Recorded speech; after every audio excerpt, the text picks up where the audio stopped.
They say a man can only die once, but I swear to God, that night I felt death's hand 3 times before I was pulled back by theirs, whispered Luke McAllister, the widowed cowboy whose name had once meant nothing more than dust, silence, and grief. He had buried his wife 5 winters ago, her grave marked with a simple wooden cross on the edge of their dried-up ranch, and since then he had walked through life as a hollow shell, never expecting mercy, never expecting love again. That was until the night he staggered half-dead across Apache land, his shirt soaked with blood from the ambush that left his horse dead and his heart just as broken. The moon was high and cold, wolves howled in the distance, and Luke thought it fitting that his life would end alone, forgotten under the endless stars. But fate had other plans, plans that came with the sound of women's voices calling his name when no one should have known it. The first face he saw as he opened his fading eyes was that of a young woman with raven black braids, her eyes sharp as an eagle's and steady as the earth itself. She pressed herbs against his wound, her hands steady despite the blood that spilled onto them. Beside her knelt another, hair the color of copper, fire dancing in her spirit as she spoke to him in words half soothing, half commanding, telling him not to close his eyes, not to surrender.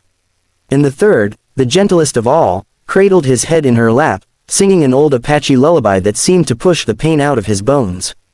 Together, they were more than healers, they were saviors, guardians of a man who had nothing left to live for, yet in their hands, he felt the spark of life return.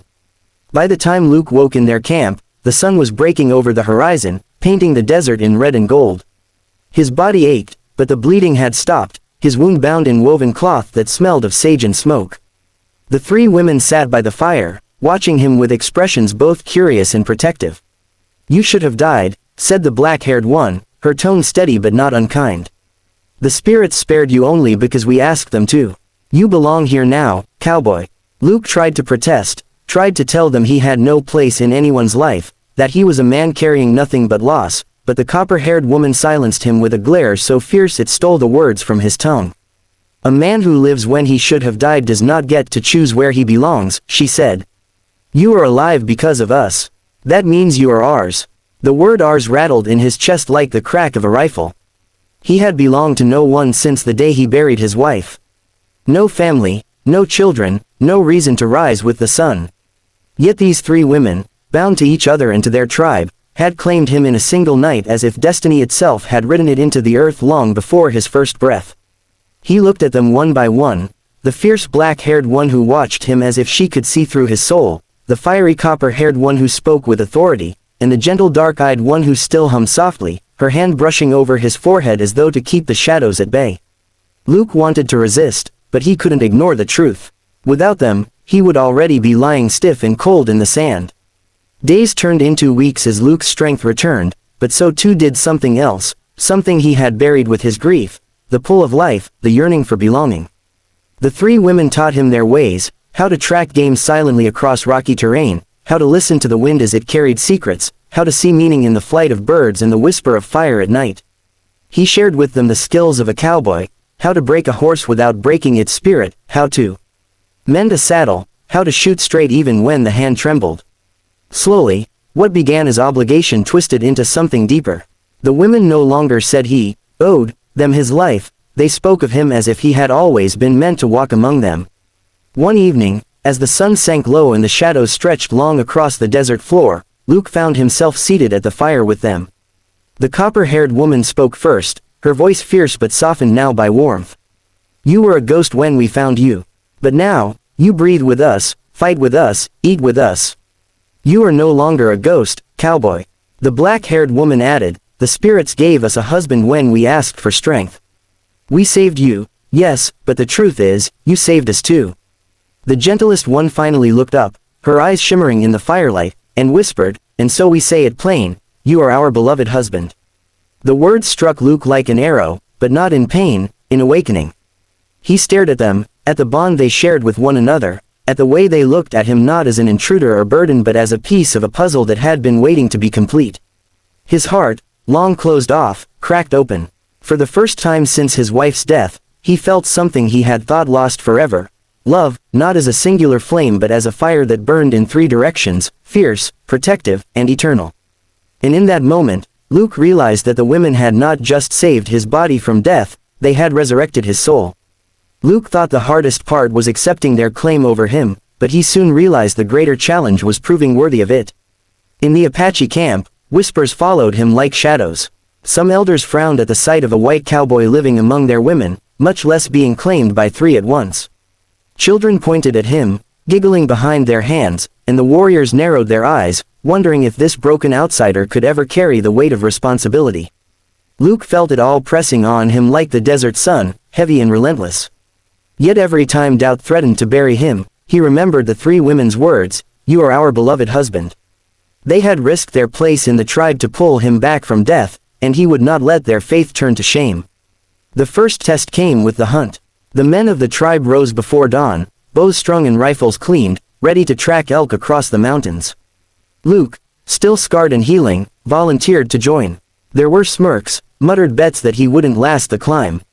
But he saddled a horse with the steady hands of a man born to the trail, and when the hunt began, he rode with them, eyes sharp, ears tuned to the land. Hours later, when a bull elk broke from the trees, it was Luke's steady rifle shot that brought it down clean. No wasted bullet, no suffering for the animal. The hunter stared at him differently that night as the meat roasted over the fire. He didn't speak, didn't boast, but the copper-haired woman leaned against him with pride burning in her gaze, while the others sat close, silent but smiling. Luke realized then that this was no ordinary bond. This was a union built not on flesh alone, but on loyalty, trust, and survival. Still, not all hearts were softened. One elder, a man named Nanton, challenged the women openly. "Three daughters of the Apache cannot tie themselves to one widowed cowboy," he declared before the council fire. "The spirits will be angered. His shadow will bring ruin." Luke wanted to argue, but the black-haired woman rose before he could speak. Her voice carried like thunder. Did the spirits not spare him when they could have taken his life? Did they not place him in our path? Who are you to claim to know the spirits better than we? Murmurs rippled through the crowd, and though Nanton scowled, he said no more that night. Luke sat stunned, realizing that she had defended him with the same fierceness he once thought had died with his wife. These women weren't just his saviors, they were his shield against the world. In the weeks that followed, Luke grew into the role he had never asked for but had been given. He worked from dawn till dusk, repairing tools, breaking horses, and carrying water for the camp. The people watched him bend his back alongside the young men, never shirking, never complaining, even when his wounds still ached in the night. The gentlest of the women tended him after long days, her soft songs still lulling him into sleep. "You fight your battles even in silence," she whispered once as she lay beside him. "But you are not alone now." Those words clung to him tighter than any blanket, wrapping him in a warmth that made the desert nights less cold. But as life found a rhythm, danger came creeping from beyond the camp. Riders from a nearby ranch had spotted smoke rising in trails in the land they believed theirs. One evening, Luke overheard their drunken talk in a border town, how they would ride out and drive the Apache from the hills, how no man could stop them. Old rage, the kind he thought he had buried, boiled in him. Once, he would have walked away, too numb to care. But now he had something worth protecting. He returned to camp, fire in his eyes, and told the three women what he had heard. The copper-haired one clenched her fists, the black-haired one's eyes narrowed like blades, and the gentle one's lips trembled with worry. Yet all three stood together, unshaken. "Then we fight," said the fire spirit among them, "and you fight with us, husband." The battle was unlike anything Luke had imagined. At dawn, the ranch riders thundered across the valley, rifles raised, certain they would scatter the Apache camp. But the tribe had prepared. Warriors crouched behind rocks, arrows and bullets waiting. Luke rode with them, his heart pounding not from fear but from the thought of losing what he had just found. Shots rang, arrows flew, the desert echoed with chaos. Luke's rifle barked again and again, his hands steady as the old days, but now every bullet carried purpose, not just survival, but love. He saw one rider aim at the gentle woman, his woman, and rage overtook him. He spurred his horse forward, slammed the man from the saddle, and fought until the rider fled bloody into the dust. When the smoke cleared, the ranchers were gone, scattered like leaves before a storm. That night, the tribe celebrated their survival, and Luke's name was spoken with respect. The women sat close beside him, their presence a wall of strength and comfort. The copper-haired one leaned her head against his shoulder, whispering, "Now they see you as we do." The black-haired one clasped his hand firmly, while the gentle one rested her head against his chest. Luke closed his eyes, hearing their breaths mingling with his, and felt the truth settle deep into his bones. He had been saved from death once, but tonight, he realized, he was being saved from loneliness forever. Yet as he drifted into the warmth of the fire and their embrace, Luke knew their journey wasn't over. The tribe had accepted him for now, but questions remained. Could 3 women truly claim 1 man without consequence? Would the outside world ever leave them in peace? And could a widowed cowboy's heart, once broken, truly carry the love of 3? These thoughts circled him like restless spirits, whispering of trials yet to come. But he also knew this: whatever came, he would not face it alone.